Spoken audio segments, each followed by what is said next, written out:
Session number 2 for the day on the topic dispute prevention and resolution under tax treaty. For this session, we have Mr. Kuntal Kumar Sen, Executive Director, PwC and Company LLP, Mr. Rajat Bansal, Principal Commissioner of Income Tax, New Delhi, and we have this session being moderated by Mr. N. Madan. I now call upon the speakers and the moderator to the dais, please.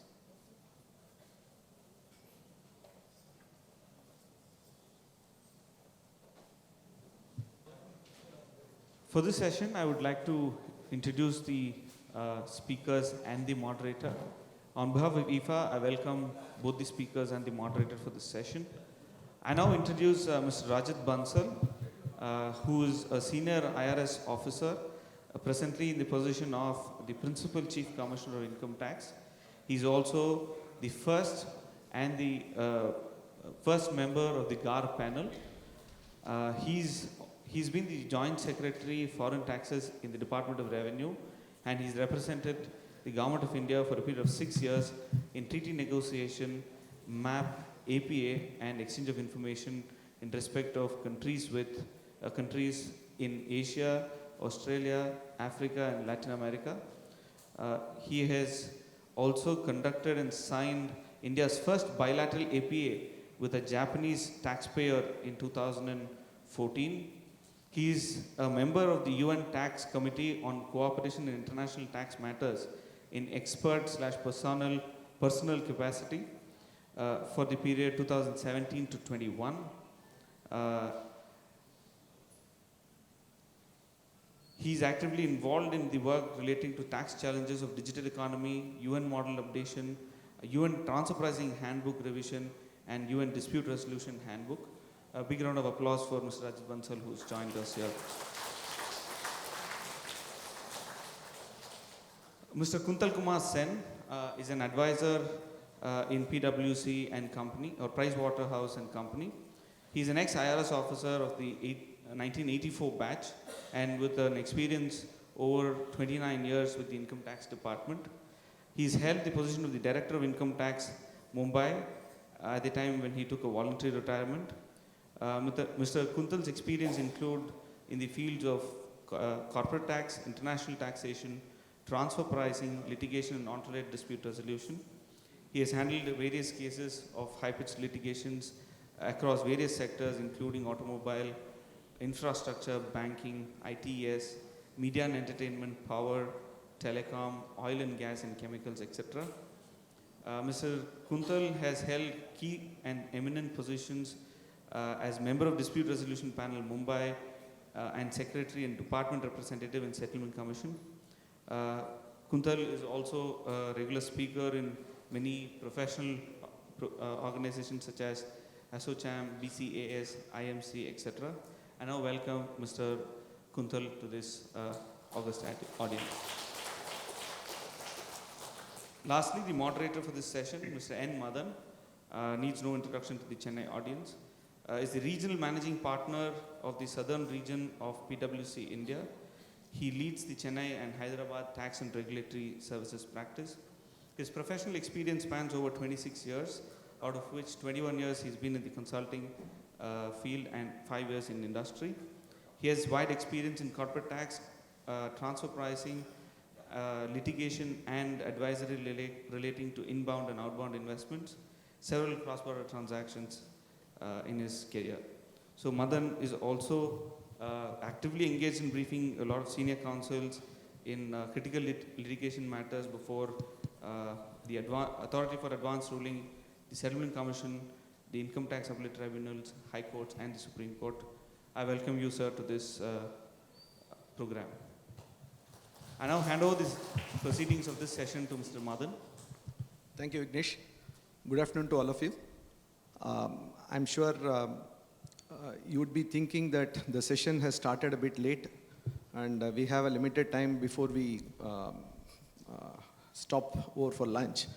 But at the same time, the kind of inputs that Sriram gave in his session, with so much of litigations which are currently happening and the emerging trends in litigation, with a very critical input, that one of the Supreme Court decision recently came after 30 years. The assessment year was pertaining to 93, 94, and then the verdict was pronounced in 2022. And at the same time, the APAs and MAPs are getting resolved in about, say, 34 months. Though the intent is to close the cases in 24 months, it takes about, say, 34 months. Most of you as practicing CAs are people who are representing industries, having litigations, would be very keen to know the basic issues in terms of the MAP and the APA, the emerging trends with respect to some of the issues that are being looked at by the authorities from an India perspective, as well as what is the outlook of some of the countries when they look at a very similar issue, how they actually look at it differently, etc. We have two eminent speakers like what Vignesh has already introduced. I don't want to get into that again. Let me start with the first question to Mr. Rajat Bansal. Sir, in terms of the MAP as such, there are quite a lot of basic questions on the eligibility criteria for someone to even approach MAP, when a person can apply, and what would be the expectations from a MAP. If we can probably start from that basic question, sir. Thank you, Madanji. Thanks to the IFA for inviting me for this session. And on the topic of mutual agreement procedure, particularly, which is an alternate dispute resolution mechanism. So firstly, let me just say that whatever I am saying is in my personal capacity and does not necessarily reflect the views of the Government of India. So your question about who can apply, who is eligible for mutual agreement procedure, as all of you would know, mutual agreement procedure is under the tax treaties, and it's a minimum standard to have Article 25 in a standardized form in every tax treaty. And who can apply, it's for whenever there is a taxation not in accordance with the tax treaty, then one can apply for mutual agreement procedure. So that is the basic condition for mutual agreement procedure. Now, just to give a few illustrations, the kind of cases that come up in mutual agreement procedure are relating to mostly non-residents, because tax treaty would be getting invoked in case of cross-border taxation when a non-resident's taxation takes place in the country other than its country of residence, and generally. And so there would be cases on existence of a permanent establishment on procedure. Under Article 9 of the tax treaties, there is a first paragraph refers to the requirement of transactions between associated enterprises to be at arm's length, and paragraph 2 provides for correlative relief. So therefore, as per paragraph 2, that correlative relief is made available through the mutual agreement procedure under the tax treaty. So in brief, I think... Sure. Sir, when we say when there is an adjustment, specifically in the area of transfer pricing, when there is a double taxation that happens, there are two ways that this can happen, where foreign companies have an adjustment in India, or Indian companies have adjustments in the other country also. In terms of the taxpayers who opt for MAP, in your experience, what has been the trend, sir? Is it more adjustments that happen overseas and therefore MAPs are being filed, or is it cases where adjustments happen in India and therefore MAPs are being filed? So most of the MAP cases in India are inward, where those are invoked in respect of tax adjustments, transfer pricing adjustments in India. But I would, it does not mean that transfer pricing adjustments have not taken place at all elsewhere. But whether they resulted into invocation of mutual agreement procedure is another matter. Certainly there would be more adjustments here, due to which maximum number of cases are based on the transfer pricing adjustment made in India. And just before we move to Mr. Kuntal, sir, on a particular question, one other question to you. In terms of, in case of litigation, it is always an order which has been passed, and the only course of action that is available to the taxpayer or to the department is to further appeal. Whereas in case of APA, till such time the agreement is finalized, agreement is signed, the taxpayer can walk away, they can withdraw. Is it something which is possible under a MAP as well? Because under a MAP, it is the two competent authorities, they get into negotiation and finally they communicate their settlement agreement to the taxpayer. Does he have an option in case if the resolution is not comfortable? Can he walk away? Can the taxpayer walk away? Right. So basic difference between the advance pricing agreement is that it is in advance. It is in advance of the transactions, an agreement on the transfer prices between the associated enterprises that is achieved through APA. 5 years in advance and 4 years it can be rolled back as per Indian regulations to cover past 4 years if the FAR or the function asset and risk profile is exactly the same as agreed to for the APA years. So as you said, the APA would be negotiated. Often it overlaps with the ongoing years. And 5-year period is when the APA is entered into.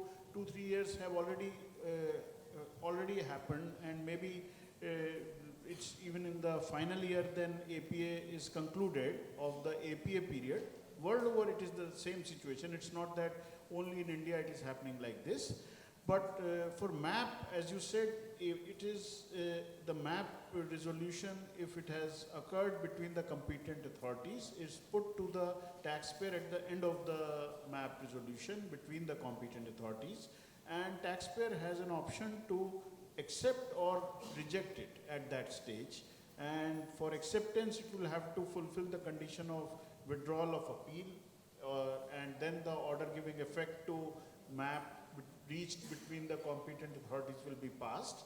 But there is no compulsion on the taxpayer to accept the MAP outcome between the competent authorities. It can pursue domestic appeal remedies if it has filed them even after that. Okay, so the only thing is when we are talking about the domestic tax process might take a couple of decades. After going for a MAP, if it takes about say 2-3 years and if the taxpayer is not happy about it, he can withdraw and then participate in that domestic tax law, which again takes that kind of time period. Yeah.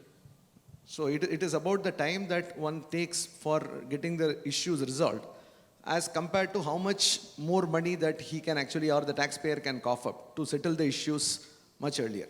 That probably could be that. Yeah, so that is why most of it is recommended in the commentary that MAP is a simpler administrative process, less formal, and it is advisable to pursue it upfront, and then only, even though the domestic appeal can be filed simultaneously when MAP is invoked, it is better to pursue the MAP first. That is the recommendation in the commentary. Sure. Thank you, sir. Kuntal, sir, the first question to you is, you would have seen how the tax office functions, or probably in the mindset of the taxpayers. They always have this paranoia in terms of approaching the tax office when it gets into litigation, somewhere the kind of harassment that they might be actually sort of been subjected to, etc. But when it comes to MAP or APA, there has been always something that we have experienced, but we want the audience to also understand how the issues are being looked at by these two authorities, which is very different, just in terms of the approach, the understanding of some of the business issues, etc. If you can actually give your inputs on that based on your experience. Thank you, Madan, and good afternoon, everyone. And it's a pleasure being a part of this panel. Now, that's a very good question that Madan has posed, which goes to the root of the issue. Now, in a regular assessment process, what happens is that the objective of the officer who is doing that, who is discharging that statutory obligation of making an assessment, is completely different from what is happening in advanced pricing agreements and mutual agreement procedures. So this objective makes the mind completely different if the same officer is discharging the functions of assessment and when he's discharging the functions as an AP authority or an MAP competent authority is completely changed. So that is one thing. In the first case scenario, what happens is that I am trying to find fault with you, right? I am trying to find in the assessment, I'm trying to find whether you have filed your returns, whether you have disclosed incomes, whether you have disclosed the transfer pricing in the proper manner, and I start with a suspicious mind. I write with a suspicion. You are guilty till you are proven innocent. But in this, the taxpayer himself is coming out. He is himself laying bare his cupboard before the authorities. Sir, here is an advanced pricing agreement. This is my covered transactions. This is my business model. This is my documentation. Same thing about MAP, of course, slightly different procedure. And you please tell us whether I am right or wrong.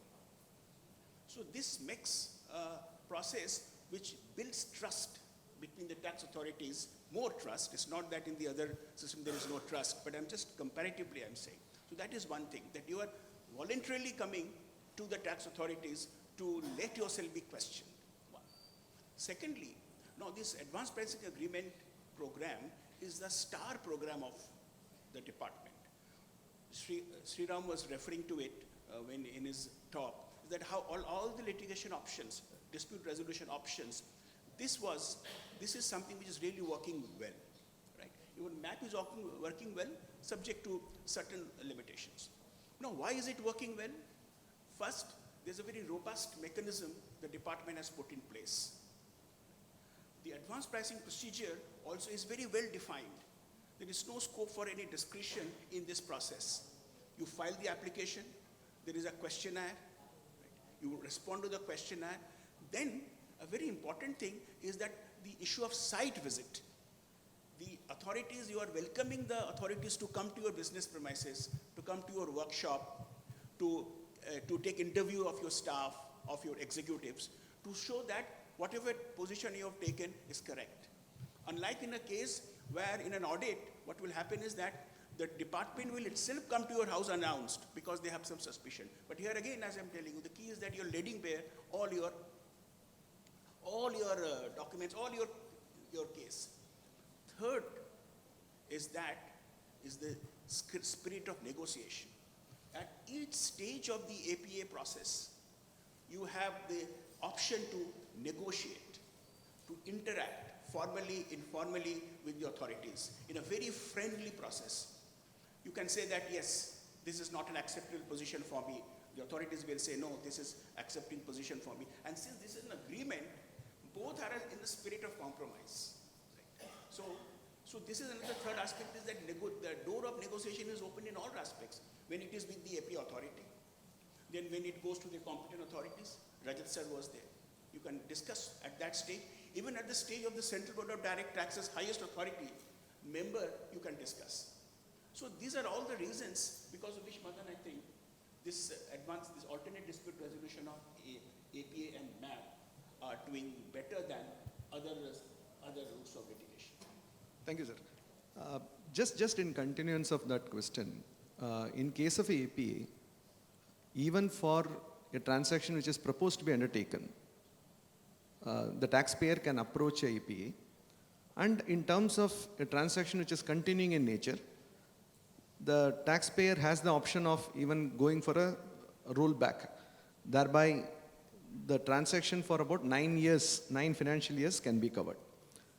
With respect to MAP, in terms of the trigger point, when is the trigger point? Is it that when there is a show cause notice by the tax department, can the taxpayer presume that there is going to be an action? Because when the taxpayer goes to the court will always say it is just a show cause notice, you wait for the action to happen before you come to us.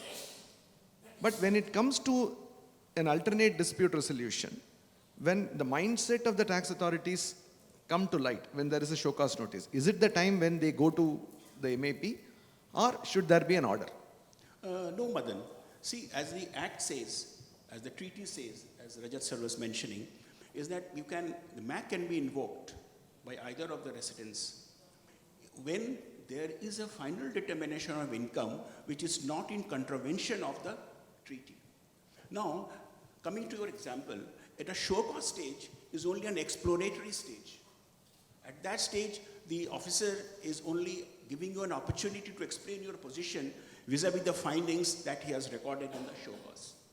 So there is no final determination of income or tax which is not in accordance with the treaty. So this is interim. So now practically what happens, what I have seen is that when a draft assessment order is passed, right, that is the trigger point of MAP practically on the ground. Although in the treaties they mention that the first opportunity of action, occasion of action, but that action has to have an element of final determination. So only after the order is passed. And in our system, most of the corporates, MNCs who are who are involved in cross-border transactions, that happens when a draft assessment order is passed. Sir, Rajat sir, over to you. When the applicant prefers an application before the MAP authorities, there is an order which is already in dispute. The taxpayer has an option of pursuing both the process simultaneously, correct?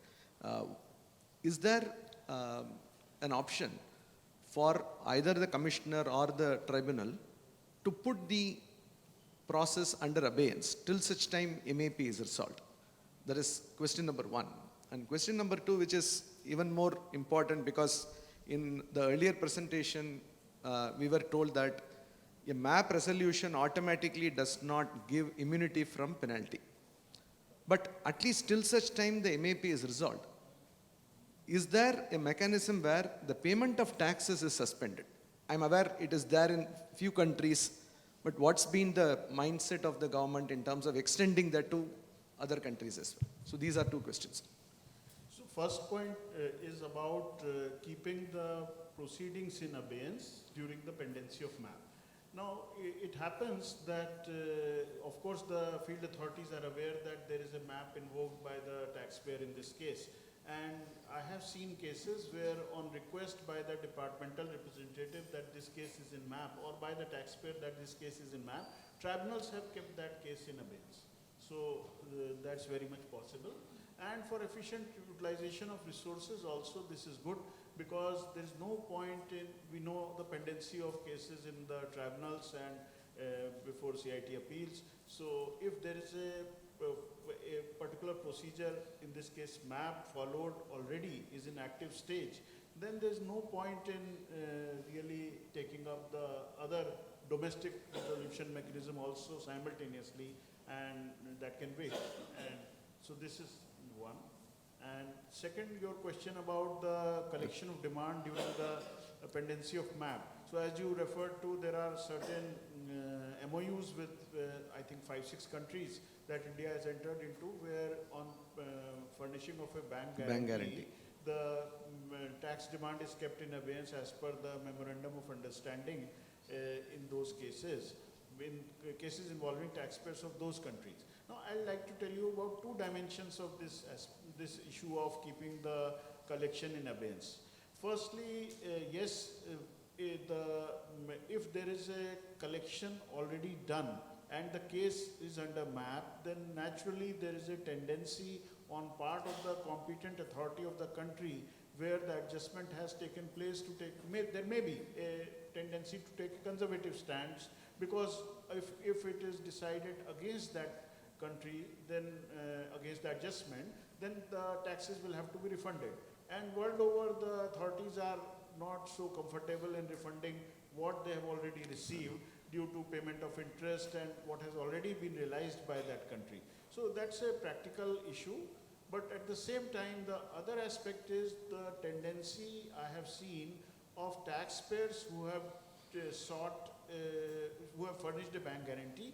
Then I have seen that in those cases, the MAP tends to drag a little bit, because even though it's not formally recognized, taxpayers' consultation is an integral part of MAP.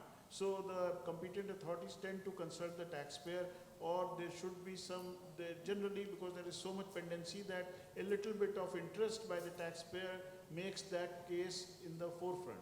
And sometimes some information is required, they may not furnish because they don't want the map to be pursued at that point of time. So after the demand is stayed, there is definitely a tendency in some cases To for drag the those issue. maps to drag. So it is a position which is different for in these two scenarios. Okay.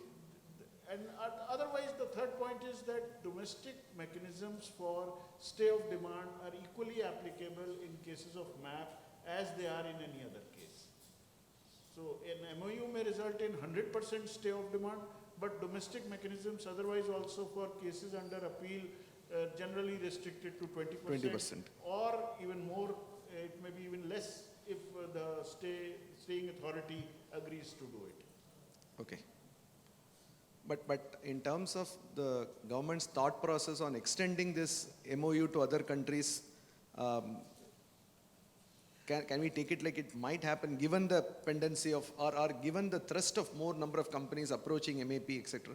See, I can tell you that I have not even found this to be of interest to most countries. Okay. Other than the countries which have already entered into an MOU, I'll not like to name the country, but a very prominent map partner of India, we had a discussion and they did not want this.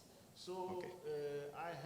in fact, another country which signed the MOU, it's in the, I think it's in the public domain also. I'm not sure that has got operationalized as yet. Okay. So later it was not operationalized. So this is something where I have not found very many countries interested in this. Okay. So on the issue of whether government of India wants to do it or not, it will be a stage if any other country shows interest. So all these agreements or MOUs are at least 10 years, 12 years back. Correct. After that, I don't think there would be a situation where other countries requesting and government of India has not agreed to take up that discussion. Sure. So it would be more on the other side.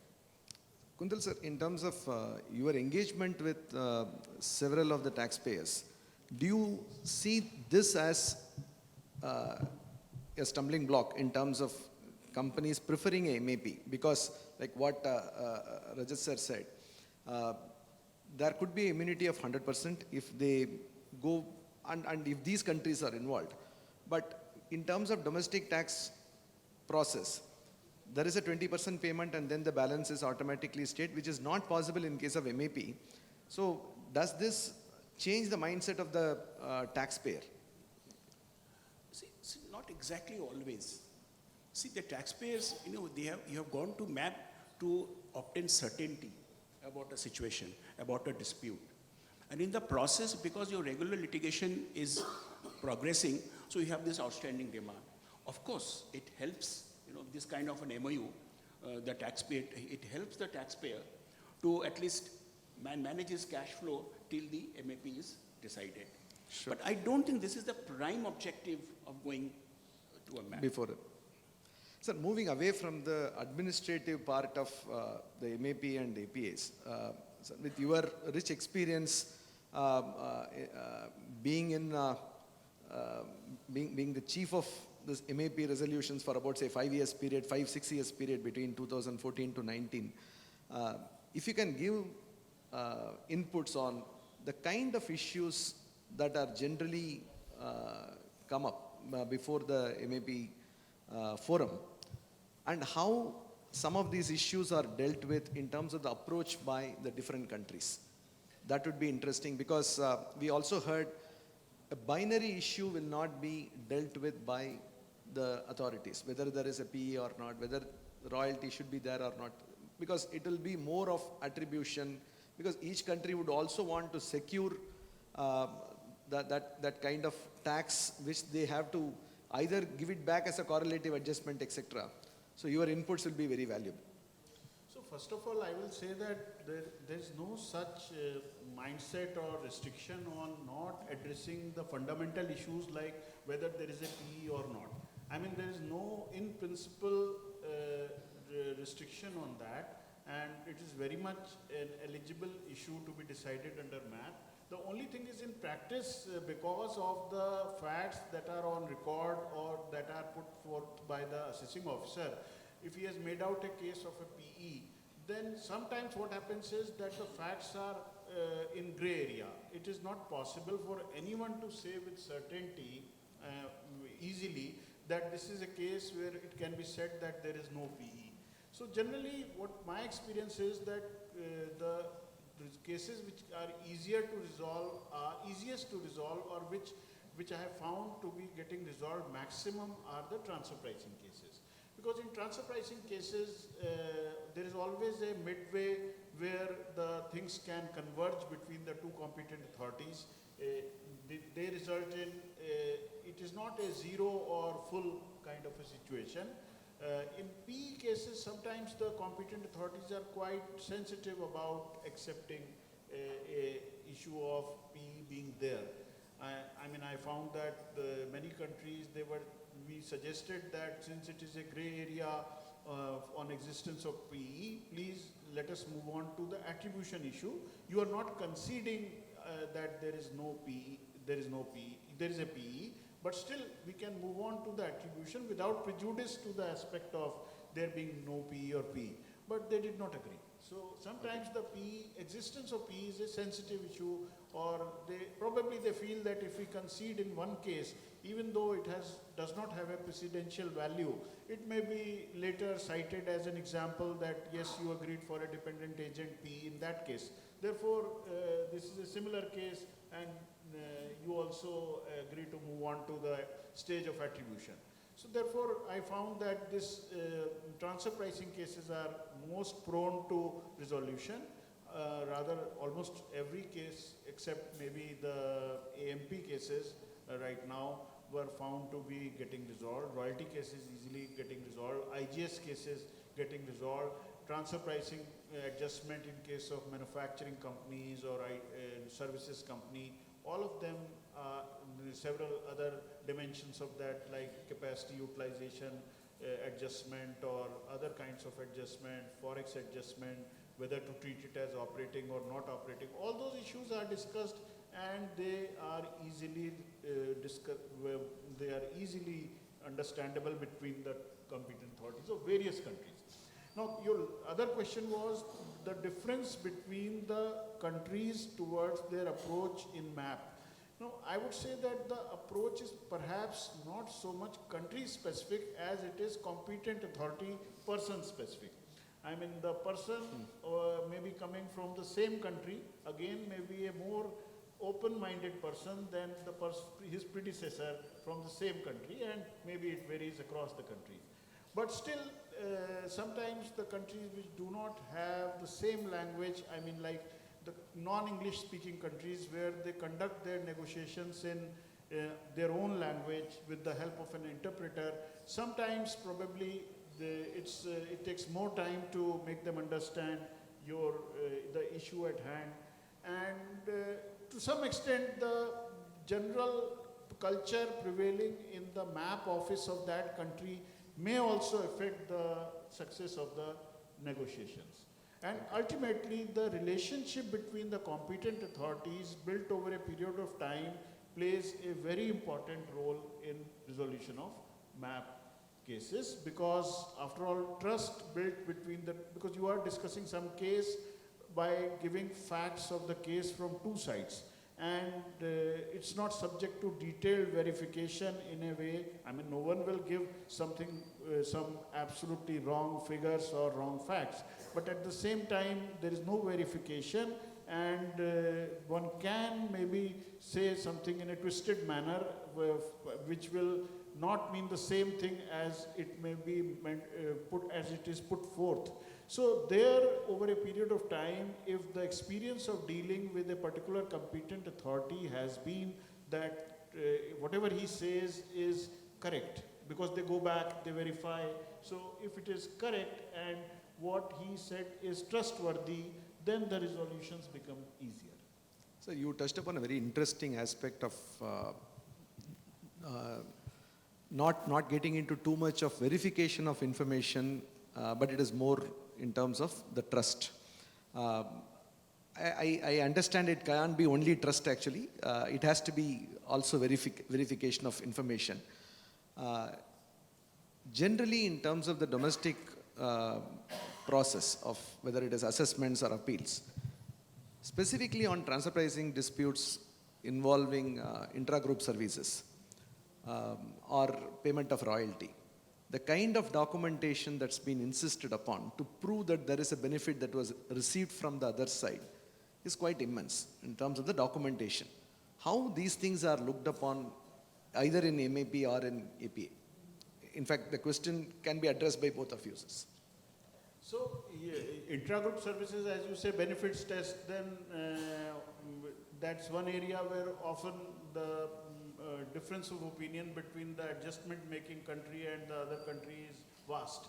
And often the documentation requirements insisted upon may be also quite vast. So they're also ultimately on the basis of documentation that is available or that can be made, that can be seen, what kind of opinion the competent authorities are able to form based on that may make a lot of difference on the resolution. Okay. Sir, have you seen a difference in terms of the expectation on the need benefit documentation? Yes, I would say for the advanced pricing agreements, I have seen, although the need of documentation is there, but probably again because of the very process where actually you are yourself volunteering yourself to subject to the examination of the authorities, and the very objective of ultimately the success of this exercise is to ultimately both the parties to come to an agreement. So I think the rigor is less. That is what I have felt.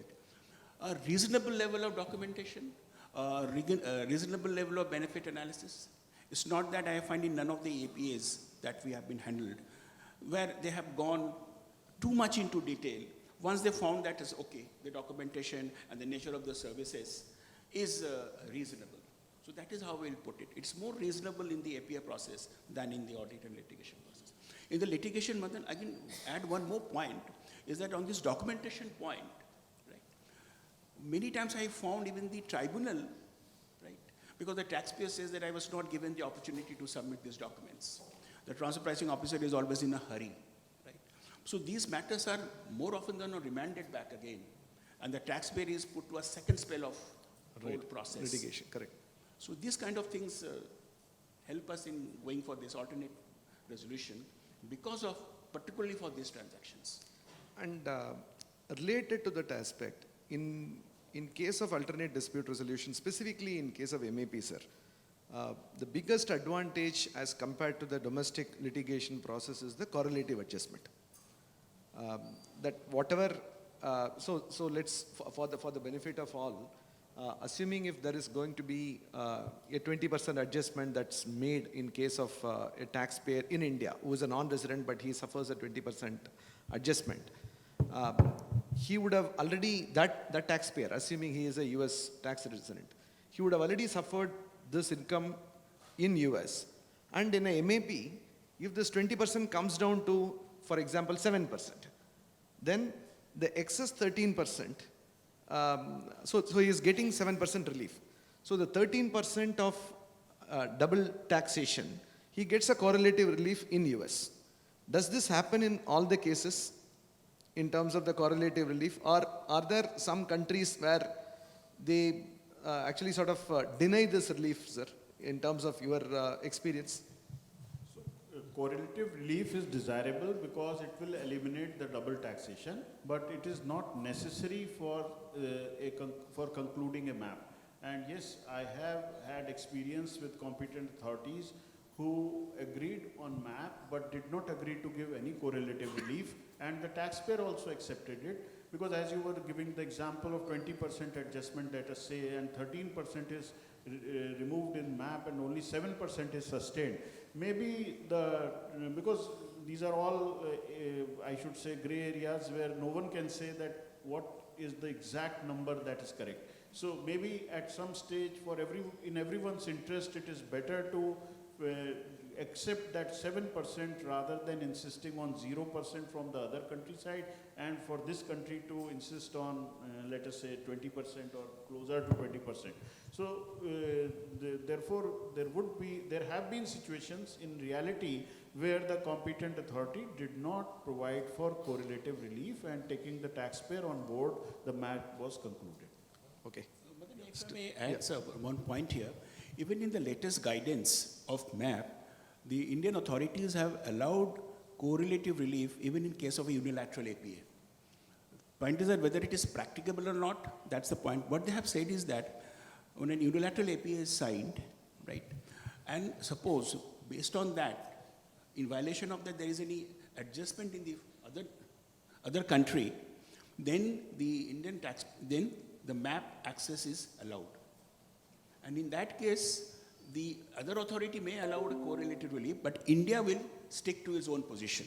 India will not budge from its position, but if the other authority, he thinks that he can allow that correlative relief. So this is one latest access to MAP they have given even in a case of unilateral APA. And in your experience, Kuntal sir, have you seen companies where they file a unilateral APA, and because of litigation or because of the need for a correlative relief, because correlative relief will not happen in case of a unilateral, do they switch over to a bilateral, and does it happen pretty regularly? Yes, now this is the trend now which is slowly picking up, that conversion of unilateral into bilateral for the reason that you stated, to avoid double taxation. And there is another trend that is emerging in other countries in case of unilateral APAs, particularly we have seen in Germany, then US recently, is that the other country is making an adjustment. So they say that this unilateral APA is as per the domestic law of that particular country, so why shall I follow it if it doesn't pass the standards of my law, right? So they are making the adjustment, and the taxpayer then finds that there is a double taxation, right? So so now there is a trend for converting this bilateral into unilateral. No, but again, here is again another very latest trend that has picked up. The government of India is now looking at these conversion requests much more closely than before. Whether it is for genuine reasons or it is for kind of a forum shopping within unilateral and bilateral. So this is one trend I am finding. Recently, in one case, I have found that they have allowed a conversion very recently from unilateral to bilateral, but they have reduced the covered period for the converted bilateral. Because then they say that this can be in unilateral and this can be bilateral. And if I just make 2 points which is important now. Now, see, in a case, also there is a case of a hybrid APS, where a part of your transactions with certain groups of A's is unilateral and with certain groups it is bilateral, right? So far, these were being allowed by the government of India, and then both the APAs, the unilateral leg and the bilateral leg, were moving simultaneously. And in many cases, there were one agreement also. When Sir was there, we had one such case. But now the government of India is again having a relook at this. They are allowing this unilateral and bilateral to go together only if the transaction percentage in the unilateral leg is less than 20% of the total transactions. Otherwise, they say that it is a separate process. They should move separately.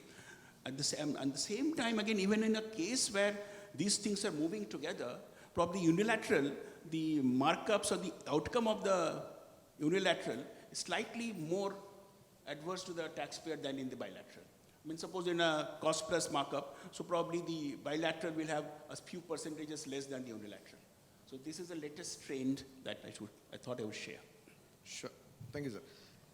And when you had said the majority of the applications in MAP are only out of transfer pricing disputes, where it has double taxation effect. Today there are also trends where the assessing officer on his own, without referring the case to the transfer pricing officer, makes an adjustment under section 37. He disallows certain expenditure. It will result in double taxation, but it is not an adjustment done under transfer pricing. Do you feel, just in terms of an emerging trend, when something happens like this, that the AP authorities or the MAP authorities, they have an open mind in terms of accepting, and what should be done to make them accept? Because again, the purpose of the entire forum is to resolve the disputes. I do not know whether, as per this, the articles today, whether it is possible or not, but how open are these authorities on these points? Yes, sir. So obviously the adjustment under section 37 of the domestic law is not on the premise that it is not at arm's length. It's not a payment which an independent party will make to another independent party. The reason for making this disallowance is that this payment is not for the purpose of business. Correct. So that is of course something not in contravention to the treaty, and in principle that is not a subject matter, cannot be a subject matter of MAP. Okay. Unless there are two arguments taken that firstly it is not in due to, at an arm's length payment, and secondly just without prejudice this is also not as per the business purpose test, then it's a different matter. But I am of the view that purely a section 37 disallowance, it will be difficult for a competent authority to take it up under MAP. Understood. Sir, any... Sir, here, sir, we were just discussing this. Sir, what about the applicability of Article 25(3) in some of the treaties? This article gives to the two competent authorities the power to interpret and remove doubts on certain issues. Secondly, it also allows the two competent authorities to discuss and resolve issues which are not covered by the convention, by the treaty. Now, in a case like this, what you were mentioning, now again, this has become, sir, a practical problem, because in many cases now, the transfer pricing references, they have reduced because of the risk-based parameters. So, in many cases where the transfer pricing reference is not being made on the same issue on which there could have been a transfer pricing adjustment, the assessing officer is making corporate tax adjustments, right? So this is effectively a transfer pricing adjustments, and because the transfer pricing reference was not there, so he is making that adjustments. So so this is a kind of a crystal ball glazing, taking a clue from Sriram's phrase, or some scope for improvement, whether the scope of Article 25(3) can be more liberally interpreted to say that here is again a case of economic double taxation. So why not resolve it and then allow certain to both the government and the taxpayer? And in recent cases, some taxpayers have also moved the competent authorities with this argument of Article 25(3). Of course, the decisions are awaited, but so this is one latest trend I thought again I would share with you. Sir, in terms of the AMP adjustments, which is in the Supreme Court already, how one can approach the MAP? Because if it is MAP, then should they accept it as a transaction? And only then will it be accepted? If a taxpayer wishes to proactively approach the APA, what should be the approach? Have you come across anything like this? Yes, this is a very welcome development in both the fields of MAP and APA. Now, in MAP recently, an AMP transaction has been resolved between two competent authorities. And also, in unilateral APAs also, this is being resolved now. There are a number of cases. So the template that the government of India is expecting the taxpayer to follow is like this, that you have to admit this AMP as an international transaction for the purpose of that APA. So that they're allowing the caveat that I am admitting it as an AMP transaction for the purpose of this APA. And then they are evaluating it independently based on the facts of the case. If it is subsumed, this additional expected remuneration is subsumed in your basic function. Suppose you're a distributor, and your distributor margin, the competent authorities are satisfied that also absorbs this AMP, then they are saying is that this is subsumed in this expenses on AMP is subsumed in this function. If not, then they are allocating something extra. So this is how they are being resolved. Sure. Rajat sir, on the emerging issues, and specifically I will get into one of the fears in the mind of taxpayers is about the emerging issue on GAR. That substance over form has always been looked into by the tax authorities, etc. During the negotiation of any of the MAPs, even before statutory GAR was introduced, whether this is something which gets into the mind of authorities of any of the countries, because a transaction could have been structured with the primary purpose of moving the profits from one jurisdiction to another jurisdiction. There could be documentation, etc. But how is this being looked at by the MAP authorities, in your view? See, one thing I'd like to say on this is I think the minimum standard is to provide access to MAP even where there is a charge of domestic anti-abuse provisions being invoked. So if you look up I don't know recently what is there in India's MAP profile, but every country's MAP profile has to specify whether they will give access to MAP or not in case of domestic anti-abuse provisions being invoked. So GAR is a domestic anti-abuse provision, and I think the requirement is to give access. Now whether it will be resolved or not is a different matter. Okay. So access is compulsory. I do not recall any case where, because before GAR got triggered from 1/4/2017, dates of 17-18 financial year, 18-19 assessment year. I do not recall any case where there was a GAR invocation in a foreign entity's case and it has come to MAP. So I'm not able to comment on the practical case where this happened.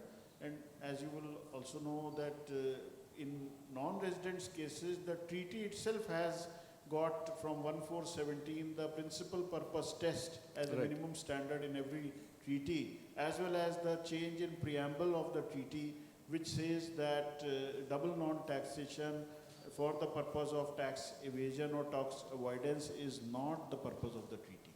So these are important aspects, and if probably those are invoked by officers in some cases, then let us see how they will be dealt with at the stage of MAP.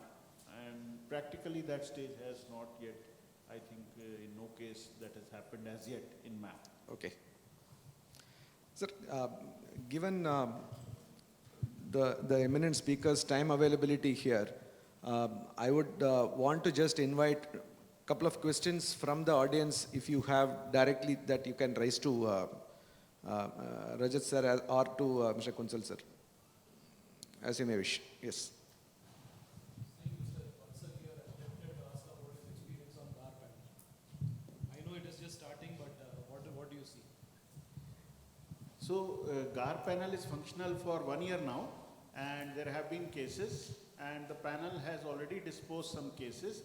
So our experience is not very varied, it's limited as of now. And all I can say is the panel has got fully functional. Whatever cases we have received, there was no difficulty in disposing the cases disposed so far. And hopefully with the awareness, maybe, it would depend on the invocation of Chapter 10A in the first place by the assessing officers. So if they start invoking it in many cases, then probably the taxpayers will adopt the GAR panel route and not the other route which is provided for in section 158BA, with the section concerning that. Yeah, my question is, we have come across high pitch assessment, but how far this is really working out, and what will be how it can be further strengthened if at all it is needed? Which assessment? High pitch assessment. High pitched assessment. So yes, as I think you are referring to the local committee mechanism, and yes, high-pitched assessments are dealt with by the local committees. I can tell you about Delhi, of which I am the principal chief commissioner. So I have constituted 3 high-pitched committees in Delhi to deal with the workload. And the requirement or expectation is to dispose them off in 2 months' time. That is a bit tight, and 2 months may not be possible in every case, but every effort is being made, at least in Delhi, and I'm sure in other charges in India, to give priority to this work area and dispose such grievances in the most fair and objective manner in the shortest possible time.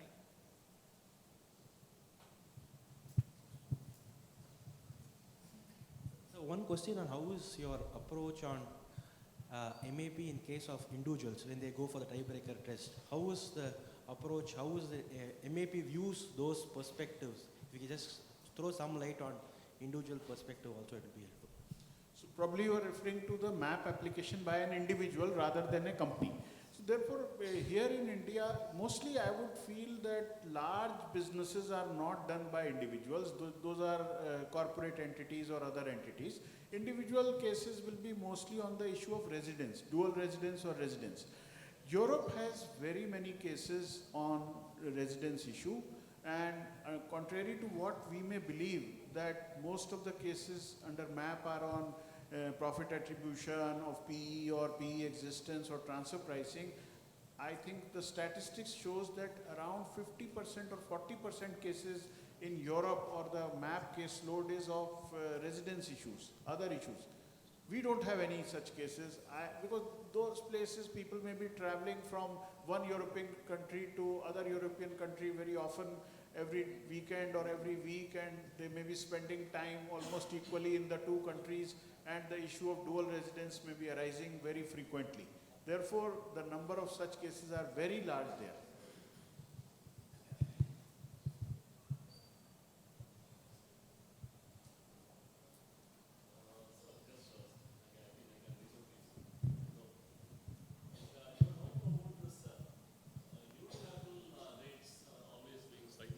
This bilateral thing, like generally.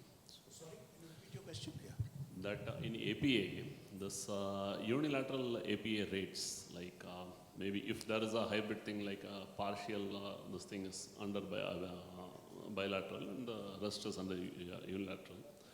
Like there is a possibility that unilateral slightly higher than this bilateral rates. Like what could be the possible logic, especially when you guys agree that the correlative the adjustment is being given by the other country, even in case of unilateral, in some cases, the same entity with the same FAR and other things, like could there be a possible, the logical reason for having different rates? Like, Yeah, there is a reason, because a unilateral APA is completely governed by the domestic law, right, of one country which is doing it. Whereas a bilateral APA is governed by the domestic laws, also domestic laws of the 2 countries.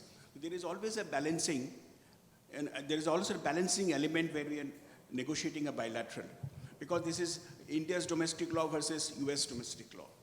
The view of US IRS versus Indian IRS, right? But in a unilateral APA, that balancing factor is not there. So they are purely driven by the Indian domestic law, Indian domestic trend, Indian comparables, right? And so that is the logical reason. If I may also add to this, see, unilateral APA involves 2 parties, the taxpayer, foreign taxpayer often, and the tax authority of one country, for example, Indian tax authority. So, and the bilateral APA involves 4 parties, one Indian taxpayer, one associated enterprise abroad, and the 2 competent authorities of 2 countries. So obviously, it's a division of the total amount between the 2 countries, and when there are 2 competent authorities competing for dividing that amount, then obviously it will lead to an agreement at a different level or a higher level in favor of both, rather than when it is just an agreement between the foreign taxpayer and the Indian competent authority, or be of any country. So the tendency for the tax authority will be to, because it's not a science, it's an art that you reach a figure. So that exact figure, no one knows that magic figure or exact figure. So the tendency on part of that negotiation would always be to result in a slightly, generally, not, I should not say always, but generally it would be on a slightly higher side. Vasuji. I think any questions, maybe you can have and we are running short of time. So. Sure. Okay. So thanks a lot, Rajat sir as well as Kuntal sir for sparing your valuable time. I know specifically in the month of March how much busy your schedule will be for both of you in terms of completing the cases that you have, etc. So at that during that time, sparing this one day is definitely valuable to us. So thanks a lot for I would say patient listening for this. And if there are more questions, I'm sure both of them will be available during the lunchtime for posing anything in case if you have not actually sort of opened this. Thanks a lot for the session, and thanks a lot for Mr. Suresh for calling us for this. Thank you. Thank you. Thank you, sir. Thank you. Thank you. Thank you, Madan sir, for being in Aksha and getting the right answers from the panel. May I call upon Mr. Suresh Kumar to present a memento to Shri Rajat Bansal.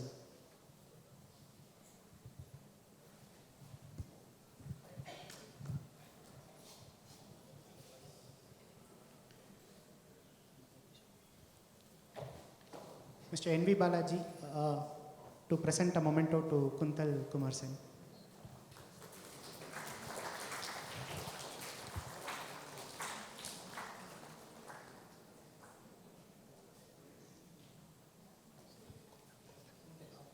Kuntal. Mr. Sridhar Swaminathan to give a memento to Mr. N. Madan.